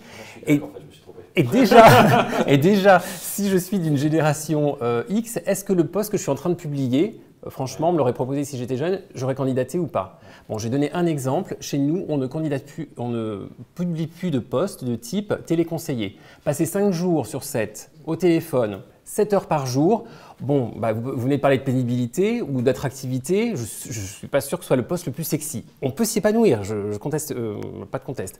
On a fait autrement. On a dit, on va essayer de publier des postes qui sont globaux, dans lesquels on va retrouver du sens. C'est-à-dire qu'on a eu tendance pendant tout un moment de finalement un peu tailoriser nos services. On a englobé tout ça, on a cassé un petit peu les barrières, on a fait des postes globaux où les collègues font à la fois du front office, ils répondent au téléphone, mais quand ils le font, ils sont experts parce qu'ils gèrent des dossiers, ils ont un portefeuille et ils savent ce qu'ils disent quand ils sont au téléphone.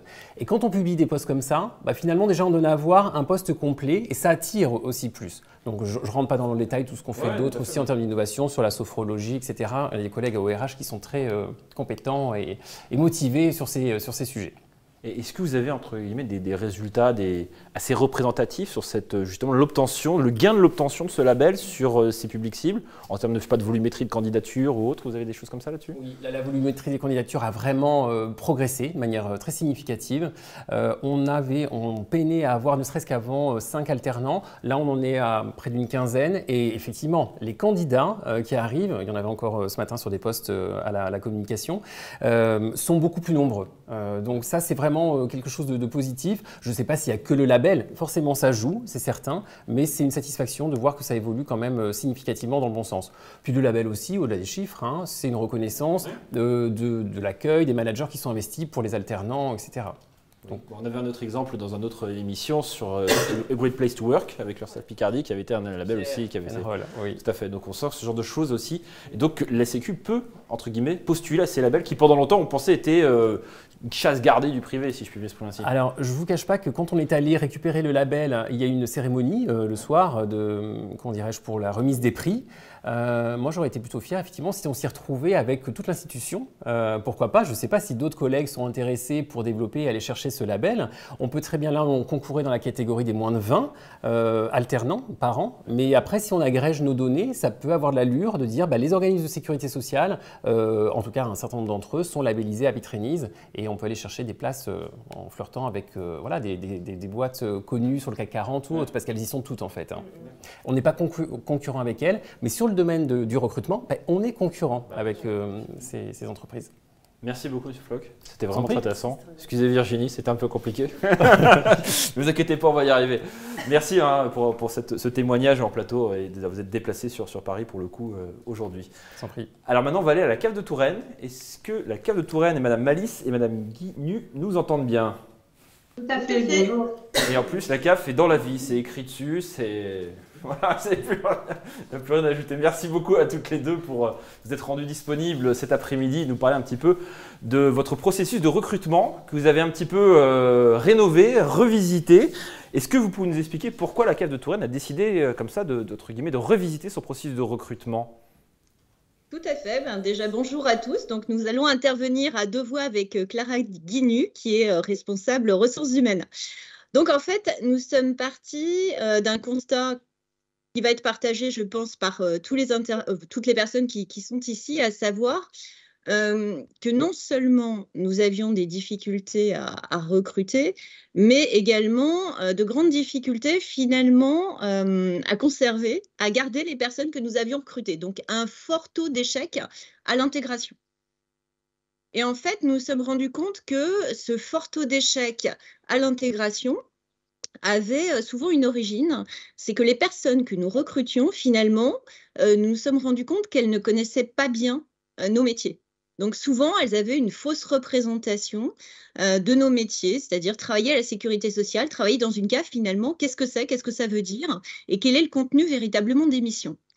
Donc nous avons eu l'idée de mettre en place une démarche que nous avons baptisée « Recruter autrement », avec l'idée finalement et l'objectif de mieux faire appréhender ces métiers, donc nos métiers, à des personnes qui ne les connaissaient pas du tout, donc en leur proposant une immersion dans les services.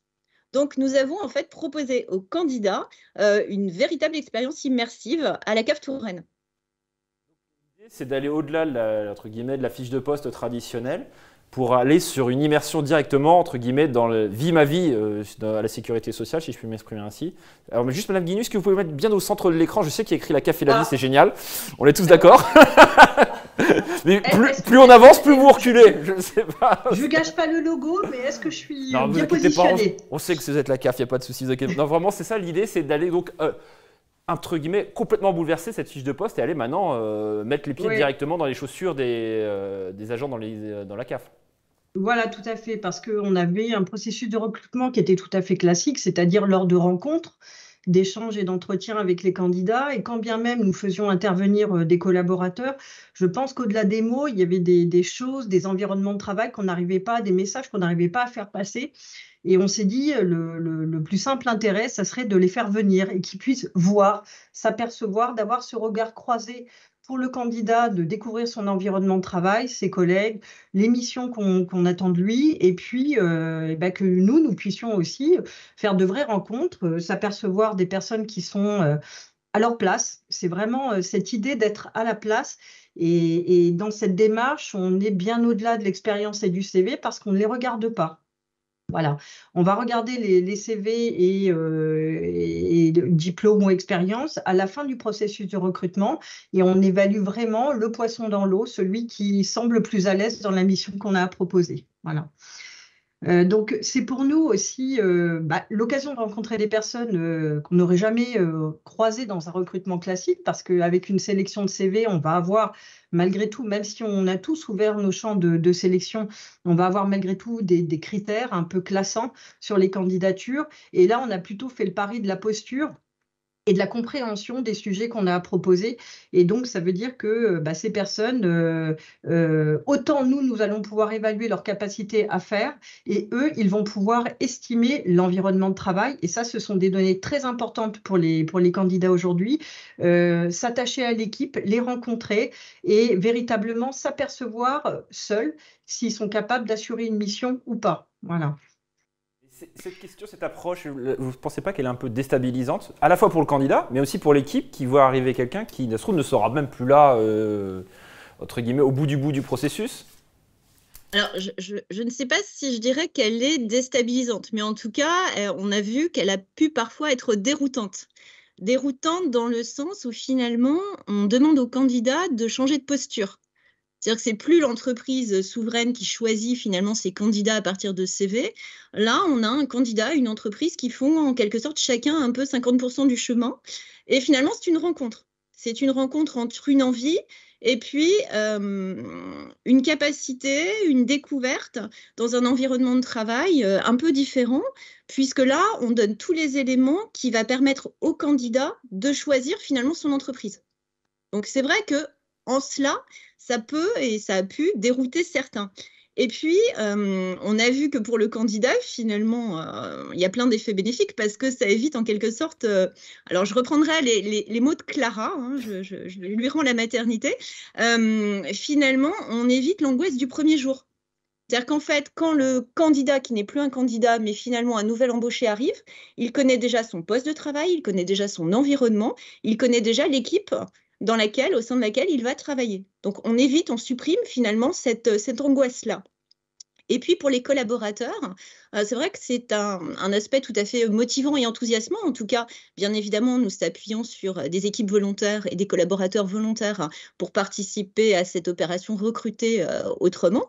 Et on a d'excellents retours puisque finalement, pour eux, c'est quelque chose d'extrêmement valorisant en quelque sorte de participer aussi au recrutement de leurs futurs collègues et puis à la promotion de la marque employeur parce qu'il y a aussi cette dimension-là. C'est-à-dire que même les personnes finalement qui ne sont pas retenues nous remercient pour avoir pu participer à cette démarche qui leur a permis de mieux connaître la CAF Touraine. Donc, on a cet aspect-là. Donc, je pense que c'est valorisant aussi pour l'équipe. Et puis, là, on parlait du recrutement des collègues au sein d'une équipe. Alors, nous sommes allés un peu plus loin à titre expérimental dans une équipe puisque nous avons permis à l'équipe de participer au recrutement de leur N+1. Donc là, on a encore franchi une étape. Ouais, d'accord. Et ça a bien fonctionné? C'était positif? Tout à fait. Et je vous alors c'est très, moi je trouve que ce qui est formidable, on en parlait avec Virginie en préparant cette émission, c'est que vous avez, entre guillemets, dans le pitch de départ, vous avez expliqué ce qui clochait et que vous avez apporté une réponse adaptée. On a l'impression qu'en tout cas, vous retrouvez les réponses que vous attendiez dans votre problématique initiale. Mais la question que je me pose, c'est parce que c'est très innovant et très intéressant et c'est peut-être duplicable. Est-ce que d'autres organismes, CAF ou autres, se sont dit, bah tiens, pourquoi pas déployer ce que la cave de Touraine déploie? C'est duplicable. Alors, oui, tout à fait. Alors, ça fait presque 2 ans qu'on expérimente. Enfin, c'est même plus de l'expérimentation maintenant parce que c'est devenu vraiment une routine de recrutement sur certains postes au vu du taux d'échec à l'intégration qui a quasiment disparu sur certaines fonctions. On partage nos expériences très, très régulièrement avec nos collègues CAF en région centre. Donc ça, je dirais que certains n'ont pas encore franchi le pas parce que c'est vrai qu'il faut être un peu aguerri pour organiser la manifestation, organiser le vêtement et l'immersion, mais c'est quelque chose sur lequel nous partageons et nous avons l'année dernière créé un club RH des organismes de sécurité sociale présents sur la ville de Tours et ça fait partie effectivement des échanges de pratiques et peut-être de futures expérimentations dans d'autres organismes sur Tours. Une question avant de vous laisser qui nous est arrivée. Alors, elle est longue, mais je vous la synthétiser. Très simplement, est-ce que vous proposez ce type de démarche à tous les recrutements ou vous êtes pour l'instant encore délimité sur un certain nombre de missions? Alors, pour ce type de démarche, il faut être sur des postes sur lesquels vous allez pouvoir faire. C'est-à-dire que c'est compliqué à envisager sur un poste où on est seulement en observation. Il faut vraiment que le candidat soit en action, en immersion, pour qu'il puisse lui-même s'apercevoir de la mission. Donc, ça marche très, très, très bien sur les postes d'accueil. Nous l'avons développé aussi au niveau de l'agence de recouvrement d'impayés de pensions alimentaires pour des postes de gestionnaire. Le dispositif fonctionne plutôt bien, mais je dirais qu'il est à améliorer parce qu'il faut qu'on arrive à trouver un petit peu plus d'actions opérationnelles à faire au candidat au cours de son immersion. Voilà. En revanche, ce qui fonctionne à merveille, c'est la rencontre entre les candidats, une équipe qui a envie de donner sa chance à un candidat, quel que soit son parcours, parce qu'ils ne le connaissent pas, et des vraies rencontres qui font que de toute façon, l'équipe se mobilise pour donner toutes les chances de réussite au candidat lors de son arrivée. Mais effectivement, on se pose la question à chaque nouveau poste, et peut-être que c'est quelque chose qu'on va faire notamment sur de la fonction RH, de pouvoir mettre en place ce dispositif d'intégration qui pour nous est beaucoup plus parlant. Et on a un retour tellement positif des candidats qui, même n'étant pas retenus, nous remercient de la démarche. Parce que je crois que pour eux, c'est une vraie liberté de pouvoir choisir leur futur emploi. Donc, on l'a sans arrêt à l'esprit, oui. Merci à toutes les deux d'avoir répondu à cette question et de nos spectateurs. Et écoutez, en tout cas, bon vent et bon courage à la cave de Touraine. C'est très intéressant ce dispositif. Dernier organisme local lequel nous avons donné la parole, c'est l'URSSAF Rhône-Alpes. Alors, on a un petit peu parlé tout à l'heure. On a parlé de Frédérique Milly, directrice de l'URSSAF. En introduction, je ne sais plus, je crois que c'était Julien Floch qui en a parlé. Est-ce que Madame Milly m'entend? Parfaitement. Parfaitement. Merci beaucoup, Madame Milly. Merci d'être rendue disponible aujourd'hui et cet après-midi. Alors, on va parler d'une expérimentation que vous avez menée au sein de l'URSSAF qui s'appelle My Job Glasses. Oui. Tout simplement, alors c'est un titre anglais, mais pour donc, voir, entre guillemets, au travers d'un autre regard le travail, le métier d'un autre. Est-ce que vous pouvez nous décrire un petit peu le contour de cette expérimentation et de l'objectif que vous aviez derrière? Oui, bien sûr. Alors, vous allez voir, je vais être un peu en contre... Alors, comment on dit? À l'inverse de ce qui a pu être présenté jusqu'à présent, moi, je vais vous présenter un dispositif qui n'a pas fonctionné, mais on apprend aussi de ses erreurs. Donc, ça illustre le droit à l'erreur.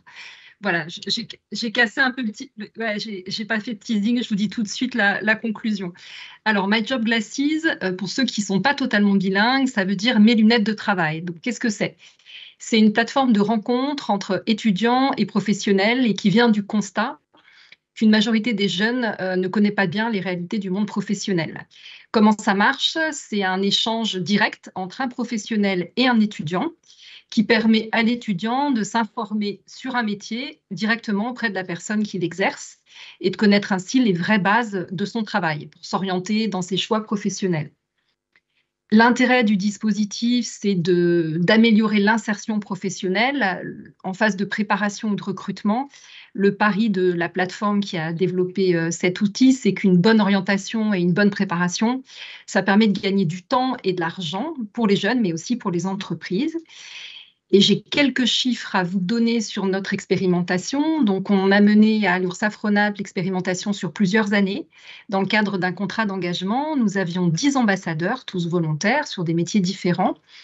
Et sur l'année 2022, ils ont réalisé environ 60 rendez-vous vidéo avec des jeunes qui les avaient sollicités et ils ont pris en charge 160 conversations.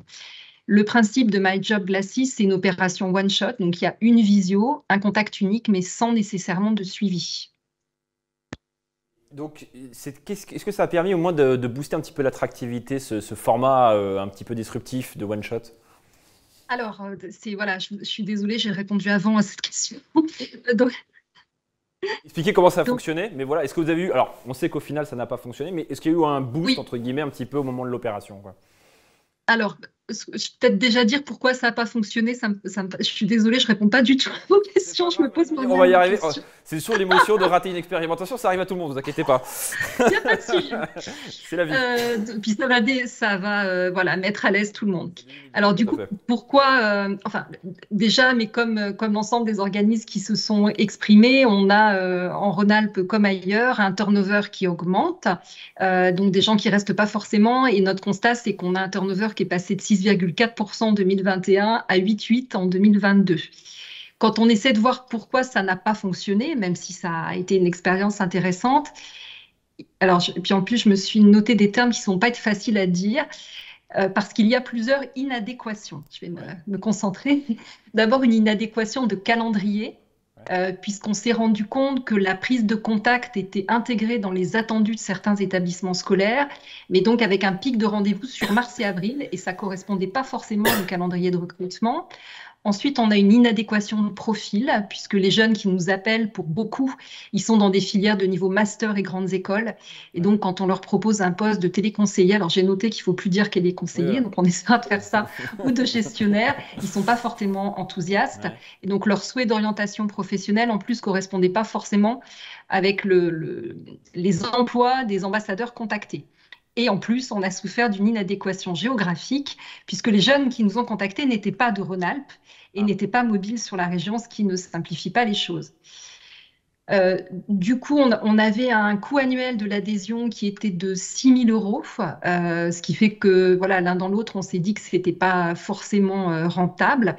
Il y a pour autant des points positifs, puisque aucun jeune en fait, n'a intégré l'organisme à l'issue de ce dispositif. Je pense que vous l'avez compris. Ouais. Dans les points positifs, c'est que nos ambassadeurs, ils ont joué le jeu, ils étaient volontaires, ils sont bien prêtés au principe. Ils avaient d'ailleurs un très bon taux de réponse. Les jeunes se sont montrés satisfaits des échanges. Et donc, on se dit que c'est intéressant aussi parce que ça permet à nos collaborateurs d'expliquer ce qu'ils font, de valoriser leur métier. Mais voilà, ça n'a pas été en adéquation avec nos besoins. Mais bon, c'est comme ça qu'on apprend. Bah voilà. Merci beaucoup, Madame Mini. Et c'est ce qu'on se disait avec Virginie en préparant cette émission. On ne peut pas toujours montrer des exemples de réussite. Il y a aussi des expérimentations qui ne réussissent pas. Mais c'est la vie d'un organisme, c'est tout à fait normal. Juste avant pour conclure, rassurez tout le monde, vous faites d'autres choses, vous déployez d'autres choses qui, elles, fonctionnent. Est-ce que vous pouvez nous dire quelques exemples peut-être ? Bien sûr. Alors le problème, c'est comme tout, il y a plein de gens qui se sont exprimés avant moi. Je vais faire un peu d'érodie. Voilà, on fait des choses bien sûr sur le recrutement et sur la fidélisation. Donc, on organise des sessions de job dating. Alors, si je traduis toujours les entretiens d'embauche rapide, mais tout le monde connaît ça avec Pôle emploi, avec donc une présentation générale et des entretiens de 15-20 minutes. On est présent sur des salons. Véronique Henry-Bougreau l'a dit tout à l'heure, on participe ensemble au village des recruteurs. Donc là, c'est un salon en présentiel où on fait un stand commun de la sécurité sociale et on répond à des interviews pour valoriser notre rôle. On est présent aussi sur des salons à destination des personnes en situation de handicap, ce qui nous permet d'embaucher un certain nombre de salariés handicapés qui voilà, sont intéressants de par leur parcours pour notre entreprise et puis qui nous permettent aussi de ne pas payer de taxes spécifiques en matière de handicap. Ça, c'est mon côté URSAF qui fait que je raisonne forcément comme ça. 2 exemples de salons, Handiagora, qui est présentiel et virtuel, et puis EO Handicap, qui est uniquement virtuel. On diffuse aussi nos posts sur les réseaux sociaux et les plateformes. Moi, j'ai appris plein de nouveaux mots en préparant cette interview, de job board, donc, qui sont pour les non-bilingues toujours des panneaux d'offres d'emploi. Donc, on trouve bien sûr la Sécu Recrute, là tout le monde connaît, Indeed, Handiagora, je l'ai dit, Welcome to the Jungle. Ouais. J'ai donc appris que le travail pouvait être considéré comme une jungle, et Hello Work. On relaie toutes nos offres sur Pôle emploi et on a un dispositif spécifique pour les postes de cadre sur l'APEC pour essayer de faire en sorte qu'ils nous aident à faire venir les gens qui ne postulent pas directement chez nous. Voilà, sur la fidélisation. Pardon. Sur fidélisation alors. Un mot sur la fidélisation. Alors, sur fidélisation, si je peux dire un mot sur fidélisation. Bien sûr. On a refondu notre processus d'intégration. Ça, je ne l'ai pas entendu parce que Julien n'en a pas parlé. Il a parlé d'autre chose. L'URSSAF Caisse nationale nous a mis à disposition un serious game, donc jeu sérieux, je continue à traduire, qui permet d'intégrer différemment nos nouveaux collaborateurs. Le principe, c'est qu'on les dote d'une tablette et qu'ils peuvent déambuler dans nos locaux pour en repérer au travers d'un jeu de piste les lieux essentiels. Alors, bien sûr, il y a les espaces cafés, mais pas seulement. Il faut aussi y avoir les salles de réunion et de créativité, donc c'est une autre façon d'intégrer l'organisme. On fait aussi des classes virtuelles avec les nouveaux embauchés, y compris les CDD. Et j'y interviens pendant une demi-heure pour présenter un peu ce que c'est que l'URSSAF. Et j'ai été surprise alors c'est tout simple, vous allez me dire, mais de voir que ça fonctionne. Alors là, je vais vous faire un petit tour sous forme de storytelling. J'ai décidé de faire beaucoup d'anglais aujourd'hui. Je passe régulièrement dans les services comme beaucoup de directeurs. J'essaie de discuter avec les collaborateurs. Et quand je tombe sur des nouveaux collaborateurs, en général, ils ne me connaissent pas parce que, à la différence de ce qui peut se passer en Corée du Nord, ils n'ont pas ma photo dans leur bureau. Donc, je commence par me présenter et j'ai eu la surprise d'avoir la réaction d'une gestionnaire qui était au service courrier, qui n'est pas forcément, alors peut-être à tort, considéré comme le service le plus passionnant dans nos organismes, qui m'a dit « mais on se connaît » et qui m'a dit « bah voilà, vous aviez présenté l'organisme en visio, on avait pu échanger un peu, vous m'avez donné envie de rester et ça se passe très bien ». Alors comme on n'a pas ce retour-là tous les jours, je vous en fais part, moi ça m'avait fait beaucoup de bien. On a aussi un parcours d'intégration manager spécifique, un peu sur la même idée. Et on vient d'entamer, donc je pourrais vous en parler une prochaine fois si vous me faites le plaisir de me réinviter, une démarche d'écoute des nouveaux embauchés qui sera animée par nos 2 psychologues d'entreprise. L'idée, c'est de savoir au bout de quelques mois ce qu'ils pensent de l'organisme, comment ils ont été accueillis, un peu avoir le vrai retour, voilà, leur vraie vie entre ce qu'on imagine et ce qu'ils ressentent et ce qui pourrait du coup nous aider à les fidéliser. Et je voulais juste, si vous le permettez, conclure sur une petite note positive parce qu'on se plaint tous de nos difficultés de recrutement, et moi comme les autres. Mais, et là, c'est encore une directive d'URSSAF qui vous le dit, si on a des difficultés de recrutement, alors au-delà des niveaux de salaire, mais je ne vais pas lancer ce débat-là, ça traduit aussi une situation de l'emploi en France qui s'améliore et je trouve que c'est une bonne chose, notamment pour nos encaissements de cotisations sociales. J'en ai terminé, merci. Et alors, avec plaisir, on vous réinvitera et en présentiel, bien évidemment.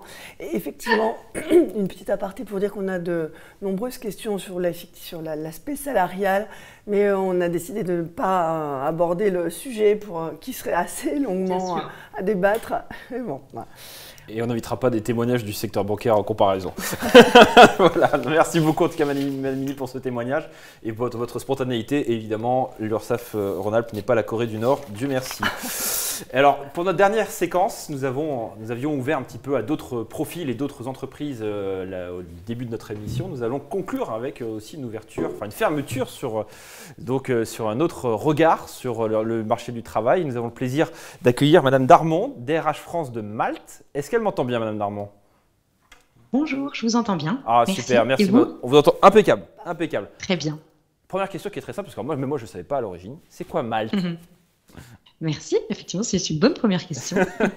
Malte, fondée en 2013, donc je vais reprendre un peu de vocabulaire de Madame Mini, anglophone, et que je vais aussi traduire. C'est une marketplace, donc une plateforme leader du freelancing en Europe, et qui met en relation une communauté donc, de 500 000 freelances, donc multicatégorie d'un côté, avec 60 000 clients, donc ça va des PME aux grandes entreprises.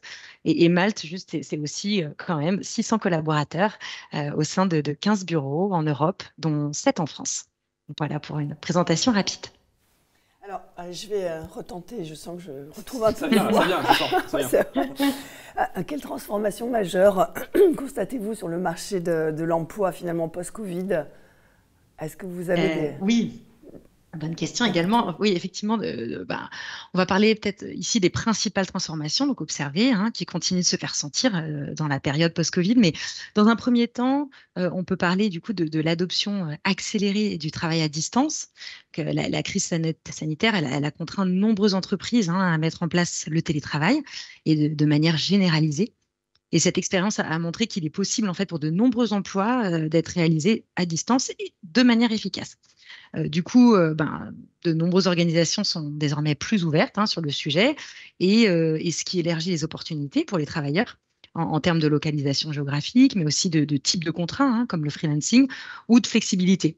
Et si on fait un parallèle, par exemple, nos collaborateurs, s'ils souhaitent découvrir une nouvelle ville ou être inspirés par un changement de décor, ils peuvent en fait visiter et travailler depuis n'importe quel bureau de Malte. Et ils peuvent également demander jusqu'à 10 jours supplémentaires par an pour travailler de n'importe quelle destination en Europe. Ça, c'est la première transformation. Dans un second temps, on peut peut-être aussi mentionner l'accent accru sur les compétences numériques. Donc, la transformation numérique, s'est accélérée pendant la pandémie et les compétences numériques sont devenues essentielles dans de nombreux domaines. Donc, les collaborateurs qui ont des compétences en technologie, en informatique, en data science, en marketing numérique et en cybersécurité, ça a de grosses demandes du côté de nos clients. Il y a vraiment cette demande croissante et ils sont très sollicités sur le marché de l'emploi. Et peut-être dans un troisième temps, du coup, l'importante croissance des compétences transversales, telles que la résilience, l'adaptabilité, la communication, la collaboration. Ce sont des compétences qui sont devenues essentielles dans un environnement qui est du coup en constante évolution. Et les employeurs, ils accordent une importance accrue à ces compétences, en plus des compétences techniques, lorsqu'ils recrutent de nouveaux talents et pour justement les retenir également et pour les faire se développer au sein de leur organisation. Voilà les trois, peut-être, transformations majeures. Pardon, vous disiez ? Non, il n'y a pas de souci. En préparant cette émission, vous nous avez présenté un certain nombre de mesures assez disruptives, si je puis m'exprimer ainsi, sur la fidélisation de vos collaborateurs. Est-ce que vous pouvez nous présenter un florilège, si c'est possible ? Bien sûr. Alors, même de florilège, je crois que dans la préparation, on avait échangé sur vraiment une initiative en particulier qui est le congé sabbatique. Ouais. Je vais vous en parler. Ouais. Voilà. Donc en fait, si vous avez 3 ans d'ancienneté chez Malte, vous pouvez demander un congé sabbatique d'1 mois qui sera rémunéré. Donc on a identifié 5 types de projets personnels qui donneront droit à ce fameux congé sabbatique. Donc le premier, c'est faire la différence. Donc c'est un projet qui est basé sur le travail caritatif ou le bénévolat et qui peut aider à créer un impact durable pour la communauté défavorisée. Donc, par exemple, j'ai en tête 2 collaboratrices qui sont allées dans un orphelinat au Vietnam et qui viennent de rentrer. Donc ça, c'est le premier type de projet. Ensuite, vous avez le second qui est étudier. Donc, profitez de cette occasion pour apprendre quelque chose de nouveau, peut-être même obtenir une qualification. Et là, je pense à un collaborateur qui va passer une certification ESG. Après, une autre possibilité, c'est acquérir de l'expérience. Donc, acquérir de nouvelles compétences en prenant en charge un projet professionnel complètement en dehors de votre emploi habituel et qui vous permettra d'acquérir une expérience précieuse, en fait, tout en continuant à se développer. Donc là, je pense à plein de projets, mais particulièrement une collaboratrice qui organise un festival cet été ou un autre qui va organiser une expo photo. Donc voilà, qui ne font pas partie de leur job desk, de leur en tout cas responsabilité dans leur day-to-day. Ensuite, on va découvrir d'autres cultures. Ça va être l'occasion de découvrir d'autres cultures également. Donc, le congé sabbatique, il peut impliquer des voyages, conduire à de nouvelles expériences culturelles qui pourraient aider les collaborateurs dans leur travail par la suite. Par exemple, j'ai une collaboratrice qui est 1 mois en Californie et qui est là pour qui va pour améliorer son anglais. Et dans un dernier temps, et je suis très fière aussi de ce nouveau projet, puisque là, ça fait quelques mois qu'on l'a validé et que les collaborateurs peuvent nous le demander, c'est le projet parental. Donc, ce projet, il permet aux parents de l'organisation de passer plus de temps de qualité avec leur famille. Par exemple, un papa a rallongé son congé paternité pré-été, ce qui lui permet d'avoir plus de temps pour trouver un mode de garde et de passer du temps en famille. Donc voilà, nous voulons que les collaborateurs, les malteurs, comme on les appelle, profitent de cette occasion pour faire quelque chose de significatif, quelque chose qui leur apportera une expérience extraordinaire et leur enseignera de nouvelles compétences, leur permettra de vivre quelque chose qui mérite d'être raconté. Et si cela correspond à nos valeurs, on voudrait pas qu'ils aient à choisir entre les objectifs professionnels et personnels. Donc, nous voulons qu'ils puissent choisir les deux. Et justement, un petit peu pour surfer sur cette question-là, sur cette thématique que vous avez abordée, vous êtes, du fait du métier et de l'activité de Malte, un petit peu au cœur du système et de l'ouragan, vous voyez bien les choses évoluer. Très souvent, on a mis en avant l'argument financier pour trouver un emploi, pour changer d'emploi ou pour changer d'environnement, parfois même complètement de métier.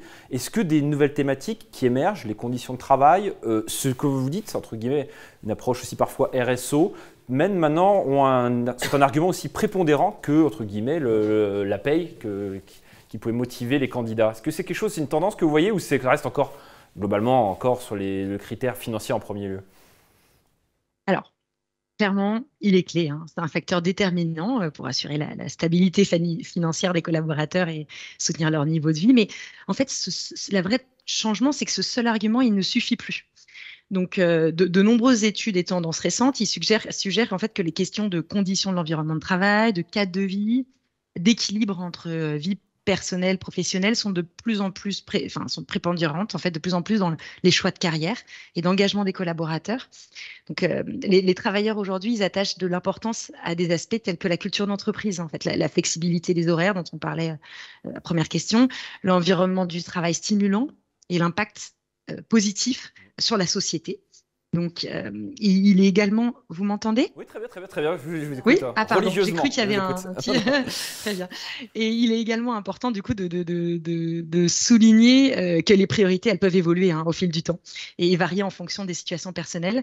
Mais les facteurs clés peuvent être pour certains la flexibilité via le télétravail, pour d'autres, les initiatives liées à la parentalité ou encore l'inclusion. Donc, en fait, les employeurs et les organisations qui reconnaissent ces priorités diverses peuvent attirer et fidéliser les talents en offrant un package global attractif. Donc, qui prend en compte à la fois les aspects financiers dont vous parliez et qui restent prépondérants, mais les aspects non financiers également de la vie professionnelle. Merci beaucoup Madame Darmon pour ce témoignage, pour cette présentation. Je trouve cette approche assez innovante du congé sabbatique qui peut faire des émules. Ça peut être très intéressant en tout cas à faire. C'est en tout cas une très, très jolie démarche, pleine de sens. Voilà. Merci beaucoup. Merci d'être rendu disponible. Virginie, c'est le temps de conclure. Je pense qu'il est l'heure. Mais... La pauvre Virginie, elle a réussi à tenir, vous voyez, c'est la résilience. Voilà, on parlait de résilience tout à l'heure, c'est un bon terme. Non, pour conclure, je vais juste effectivement rappeler de remercier bien évidemment déjà tous les participants et experts pour ces échanges, parce que ça permet de voir ce qui se fait aussi dans d'autres organismes, dans d'autres écosystèmes. Et c'est bien sûr important et essentiel pour nous pour répondre aux enjeux, pour parer au mieux aux problématiques que l'on rencontre. Vous pouvez vous dire, et après je laisserai conclure évidemment Alexandre, que vous pouvez retrouver tous les replays de l'ensemble des webinaires, les rendez-vous de l'innovation sur le site du lab, lab.sécurité-sociale.fr. Voilà, et bien d'autres choses encore. Et je préfère te passer la parole pour conclure. Voilà, et aussi il y a l'élément du questionnaire de satisfaction, d'échange, d'amélioration. N'hésitez surtout pas à nous faire des retours. On essaye vraiment de les prendre en compte. Les ouvertures sur d'autres organismes faisaient partie notamment de vos premières requêtes. On est en train de mettre ça en place de plus en plus, de façon plus systématique. On va surtout vous donner rendez-vous, je vais y arriver moi aussi, à la rentrée prochaine pour d'autres émissions sur d'autres thématiques.